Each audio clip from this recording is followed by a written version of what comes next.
ఈ విషయం మీకు తెలుసా? యూరప్, ఆఫ్రికా ఖండాల మధ్య దూరం కేవలం 14 కిలోమీటర్లే. ఇంత తక్కువ దూరం ఉన్న ఈ రెండు ఖండాల మధ్య బ్రిడ్జిని ఎందుకు నిర్మించలేదో ఎప్పుడైనా ఆలోచించారా? ఆఫ్రికా ఖండంలోని మొరాకో దేశానికి, యూరప్ ఖండంలోని స్పెయిన్ దేశానికి మధ్య జీబ్రాల్టర్ అనే జలసంధి ఉంది. దీని వెడల్పు కేవలం 14 కిలోమీటర్ల మాత్రమే. నిజం చెప్పాలంటే సముద్రంలో 14 కిలోమీటర్ల మేర బ్రిడ్జి నిర్మించడం పెద్ద సమస్యే కాదు. ప్రత్యేకించి ఇప్పటికే ఉన్న ప్రాజెక్టులను మనం గమనిస్తే ఈ విషయం మనకు చాలా స్పష్టంగా తెలుస్తుంది. మీకు తెలుసా, ఫ్రాన్స్, బ్రిటన్ మధ్య ఇంగ్లీష్ ఛానల్ ఉంది. దీని వెడల్పు 50.1 కిలోమీటర్లు. ఈ రెండు దేశాల మధ్య సముద్ర గర్భంలో టెన్నెల్ను నిర్మించారు. దక్షిణ ఇంగ్లాండ్ నుంచి ఉత్తర మధ్య ఉన్న ఈ సొరంగాన్ని ది ఛానల్ టెన్నెల్ అని కూడా పిలుస్తారు.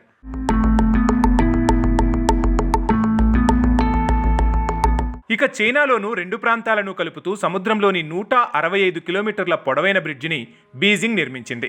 ప్రపంచంలోనే సముద్రంపై నిర్మించిన అతి పొడవైన బ్రిడ్జ్ ఇదే. సో చాలా పొడవైన బ్రిడ్జులను ఆయా దేశాలు నిర్మించాయన్నమాట. మరి 14 కిలోమీటర్ల వెడల్పు ఉన్న జీబ్రాల్టర్ జలసంధిపై వంతెనను నిర్మించకపోవడం ఆశ్చర్యంగా అనిపిస్తోంది కదూ? నిజమే. అయితే మొరాకో, స్పెయిన్ను కలుపుతూ బ్రిడ్జ్ను ఎందుకు నిర్మించలేదు? ప్రత్యేకించి జీబ్రాల్టర్ జలసంధి చాలా లోతైనది. ఈ జలసంధి 900 మీటర్ల లోతులో ఉంటుంది. అంతేకాకుండా జీబ్రాల్టర్ సంధిలో సముద్ర గర్భంలో ప్రవాహం అత్యంత బలంగా ఉంటుందట.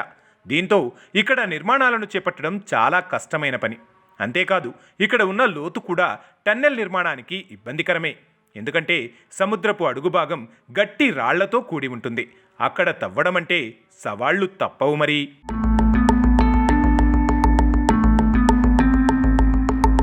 ఫ్రాన్స్, ఇంగ్లాండ్ మధ్య ఉన్న ది ఛానల్ టెన్నెల్ సముద్రంలో అడుగుభాగం కేవలం 75 మీటర్లు మాత్రమే. దీనితో పోలిస్తే మొరాకో, స్పెయిన్ మధ్య ఉన్న జీబ్రాల్టర్ జలసంధి లోతు చాలా ఎక్కువ. ఒకవేళ జీబ్రాల్టర్ జలసంధిపై వంతెనను నిర్మించినా అది నిలబడడం అసాధ్యం. ఎందుకంటే ఈ ప్రాంతంలో భూకంపాల ముప్పు ఎక్కువగా ఉంటుంది. ఈ కారణంతో స్పెయిన్, మొరాకో దేశాల మధ్య దూరం చాలా తక్కువగా ఉన్న వంతెన నిర్మాణానికి మాత్రం ముందుకు రావడం లేదు. ఇక్కడ బ్రిడ్జి లేదా సొరంగం నిర్మించడం అత్యంత వ్యయప్రయాసలతో కూడిన విషయమట. ఆర్థికంగా కూడా వంతెనను నిర్మించడం అసాధ్యమని చెబుతున్నారు. ఈ వీడియో మీకు నచ్చితే లైక్ చేయండి, మీ ఫ్రెండ్స్కు షేర్ చేయండి. ఇలాంటి ఆసక్తికరమైన వీడియోలు మిస్ కాకుండా చూడాలంటే విశ్వవీక్షణం ఛానల్ను సబ్స్క్రైబ్ చేసుకోండి. Thanks for watching.